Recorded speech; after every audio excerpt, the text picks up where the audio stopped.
So now a few starred comments about the Euclidean algorithm. We just showed that the Euclidean algorithm gave that the greatest common divisor of 3, 5, 3, 6 and 1, 2, 7, 5 was 17. If you compute the factors of 3, 5, 3, 6 by hand, you'll end up with the prime factors 2 to the 4th times 13 times 17. And if you compute the prime factors of that by hand, just keep factorising, then you'll end up with 3 by 5 squared by 17. Now we haven't yet proved that prime factorisations are unique, but we're going to do that very soon. In fact, we're going to use the extended Euclidean algorithm, and we're going to use that in the next subsection to prove this fact that prime factorisations are unique.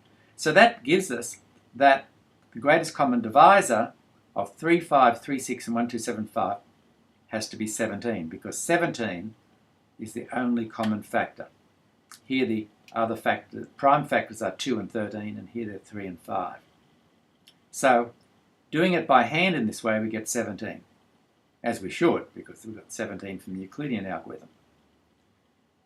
So as I just mentioned, to justify this approach in general, what we need to do is to prove that prime factorisations are unique. And we're going to do that in the next subsection. But we have a much bigger problem if we want the greatest common divisor of big numbers.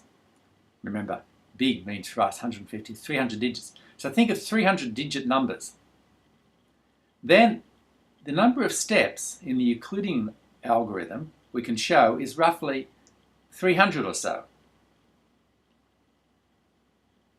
So that's not much if we're going to do things on a computer. Of course, we have some pretty big divisions in there, but it'll take a fraction of a second, even if we're dealing with 300-digit numbers, for the computer to do 300 steps.